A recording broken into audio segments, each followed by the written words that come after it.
Happy Tuesday morning. All right, day 11. I have a dentist appointment in a few minutes, so getting my steps in first before I head out.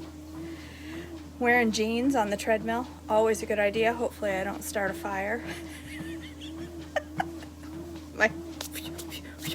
my legs rubbing together.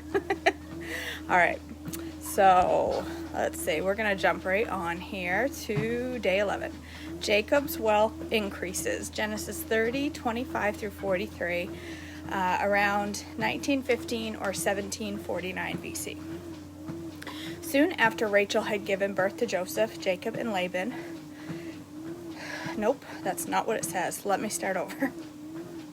Soon after Rachel had given birth to Joseph, Jacob said to Laban, "Please release me so I can go home to my own country. Let me take my wives and children, for I have earned them by serving you, and let me be on my way. You certainly know how hard I have worked for you." "Please listen to me," Laban replied. "I have become wealthy, for the Lord has blessed me because of you.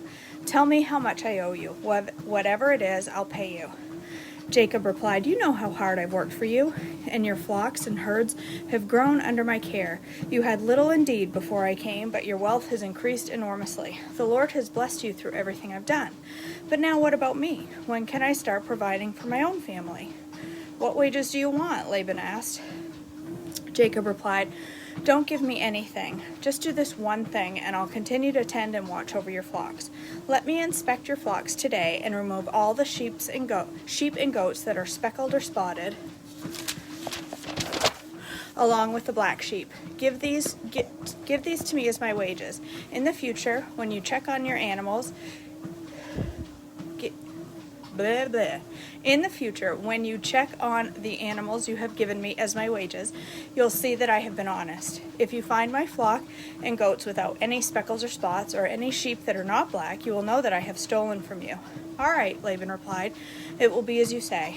But that very day, Laban went out and removed the male goats that were streaked and spotted. All the female goats that were speckled and spotted or had white patches. I keep losing my place this morning. Holy Hannah. And all the female goats that were speckled and spotted or had white patches, and all the black sheep. He placed them in the care of his own sons, who took them, sorry you guys, I'm a little dizzy or something. I can't keep a sentence. Let me go back and start that sentence. He placed them in the care of his own sons, who took them on a 3 days' journey from where Jacob was. Meanwhile, Jacob stayed and cared for the rest of Laban's flock. Then Jacob took some fresh branches and poplar and almond and plane trees and peeled off the strips of bark, marking white streaks on them. Then he placed these peeled branches in the watering troughs where the flocks came to drink, for that was where they mated. And when they mated in front of the white-streaked branches, they gave birth to young that were streaked, speckled, and spotted. Jacob separated those lambs from Laban's flock. And at mating time, he turned the flock to face Laban's animals that were streaked or black. This is how he built his own flock instead of increasing Laban's. Whenever the stronger females were ready to mate, Jacob would place the peeled branches in the watering troughs in front of them. Then they would mate in front of the branches. I don't know what it is about those branches, but they're turning the sheep on. I don't know why that makes me laugh. They would mate in front of the branches, but he didn't do this with the weaker ones. So the weaker lambs belonged to Laban, and the stronger ones. This is not a good day today. Sorry, oh my gosh. And the stronger ones were Jacob's. As a result, Jacob became very wealthy with large flocks of sheep and goats, female and male servants, and camels and donkeys. All right. Jacob flees from Laban. Genesis 31, 1 through 21, around 1909 or 1743 BC. But Jacob soon learned that Laban's sons were grumbling about him. "Jacob has robbed our father of everything," they said. "He has gained all his wealth at our father's expense." And Jacob began to notice a change in Laban's attitude toward him. Then the Lord said to Jacob, "Return to the land of your father and grandfather and to your relatives, and I will be with you." So Jacob called Rachel and Leah out to the fields where he was watching his flock. He said to them, I have noticed that your father's attitude towards me has changed, but the God of my father has been with me. You know how hard I have worked for your father, but he has cheated me, changing my wages 10 times. But God has not allowed him to do me any harm. For if he said, the speckled animals will be your wages, the whole flock began to produce speckled young. And when he changed his mind and said, the striped animals will be your wages, then the whole flock produced striped young. In this way, God has taken your father's animals and given them to me. One time during the mating season, I had a dream, and I saw that a male goat was mating with females that were streaked, speckled, and spotted. Then in my dream, the angel of God said to me, Jacob. And I replied, yes, here I am. The angel said, look up, and you will see that only streaked, speckled, or spotted animals are mating with females of your flock. For I have seen how Laban has treated you. I am the God who appeared to you at Bethel, the place where you anointed the pillar of stone and made your vow to me. Now get ready and leave this country and return to the land of your birth. Rachel and Leah responded, that is fine with us. We won't inherit any of our father's wealth anyway. He has reduced our rights to those of foreign women. After he sold us, he wasted the money and paid him for us. All the wealth God has given you from our father legally belongs to us and our children. So go ahead and do whatever God has told you. So Jacob put his wives and children on camels, and he drove all his livestock in front of him. He packed all of his belongings he had acquired at Paddan Aram and set out for the land of Canaan, where his father Isaac lived. At the time they left, Laban was some distance away, shearing his sheep.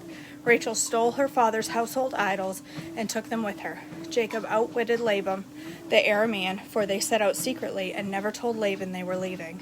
So Jacob took all of his possessions with him and crossed the Euphrates River, heading for the hill country of Gilead. Laban pursues Jacob, Genesis 31:22 through 42. 3 days later, Laban was told that Jacob had fled, so he gathered a group of his relatives and set out in hot pursuit. Hot pursuit. That's funny. Hot pursuit on a camel. He caught up with Jacob 7 days later in the hill country of Gilead. Who knew I'd laugh so much this morning? But the previous night, God had appeared to Laban the Aramean in a dream and told him, I'm warning you, leave Jacob alone. Laban caught up with Jacob as he was camped in the hill country of Gilead, and he set up his camp not far from Jacob's. What do you mean by deceiving me like this? Laban demanded. How dare you drag my daughters away like prisoners of war? Why did you slip away secretly? Why did you deceive me? And why didn't you say you wanted to leave? I would have given you a farewell feast with singing and music, accompanied by tambourines and harps. Why didn't you let me kiss my daughters and grandchildren and tell them goodbye? You have acted very foolishly. I could destroy you, but the God of your father appeared to me last night and warned me to leave Jacob alone. I can understand your feeling that you must go, and your intense longing for your father's home. But why have you stolen my gods? I rushed away because I was afraid, Jacob answered. I thought you would take your daughters from me by force. But as for your gods, see if you can find them, and let the person who has taken them die. And if you find anything else that belongs to you, identify it before all of these relatives of ours, and I will give it back. But Jacob did not know that Rachel had stolen the household idols. Laban went first into Jacob's tent to search there, then into Leah's, and then into the tents of the 2 servant wives. But he found nothing. Finally, he went into Rachel's tent. But Rachel had taken the household idols and hidden them in her camel saddle, and now she was sitting on them. When Laban had thoroughly searched her tent without finding them, she said to her father, Please, sir, forgive me if I don't get up for you. I'm having my monthly period. So Laban continued his search, but he could not find the household idols. Then Jacob became very angry, and he challenged Laban. What's my crime? He demanded. What have I done wrong to make you chase after me as though I were a criminal? You have rummaged through everything I own. Now show me what you found that belongs to you. Set it out here in front of us before our relatives for all to see. Then let them judge between us. For 20 years I have been with you, caring for your flocks. In all that time your sheep and goats never miscarried. In all those years I never used a single ram of yours for food. If any were attacked and killed by wild animals, I never showed you the carcass and asked you to reduce the count of your flock. No, I took the loss myself. You made me pay for every stolen animal, whether it was taken in broad daylight or in the dark of night. I worked for you through the scorching heat of the day, through the cold and sleepless nights. For 20 years I slaved in your house. I worked for 14 years earning your 2 daughters, and then 6 more years for your flock. And you changed my wages 10 times. In fact, if the God of my father had not been on my side, the God of Abraham and the fearsome God of Isaac, you would have sent me away empty-handed. But God has seen your abuse and my hard work. That is why he appeared to you last night to rebuke you. All right, Jacob's treaty with Laban, Genesis 31:43 through 55. Then Laban replied to Jacob, "These women are my daughters, their children are my grandchildren, and these flocks are my flocks. In fact, everything you see is mine. But what can I do now about my daughters and their children? So come, let's make a covenant, you and I, and it will be a witness to our commitment." So Jacob took a stone and set it up as a monument. Then he told his family members, "Gather some stones." So they gathered stones and piled them in a heap. Then Jacob and Laban sat down beside the pile of stones to eat a covenant meal. To commemorate the event, Laban called the place, Jagar Sahadutha, which means witness pile in Aramaic. And Jacob called it Galeed, which means witness pile in Hebrew. Then Laban declared, "This pile of stones will stand as a witness to remind us of the covenant we have made today." This explains why it was called Galeed, witness pile, but it was also called Mizpah, which means watchtower. For Laban said, May the Lord keep watch between us to make sure that we keep this covenant when we are out of each other's sight. If you mistreat my daughters, or if you marry other wives, God will see to it even if no one else does. He is a witness to this covenant between us. See this pile of stones, Laban continued, and see this monument I have set between us? They stand between us as a witness of our vows. I will never pass this pile of stones to harm you, and you must never pass these stones or this monument to harm me. I call on the God of our ancestors, the God of your grandfather Abraham and the God of my grandfather Nahor, to serve as a judge between us. So Jacob took an oath before the fearsome God of his father Isaac to respect the boundary line. Then Jacob offered a sacrifice to God there on the mountain and invited everyone to a covenant feast. After they had eaten, they spent the night on the mountain. Laban got up early the next morning, and he kissed his grandchildren and his daughters and blessed them. Then he left and he returned home. That's it. Day 11. All done. 13 minutes. Man, that flies by. Feels like 2 minutes. All right.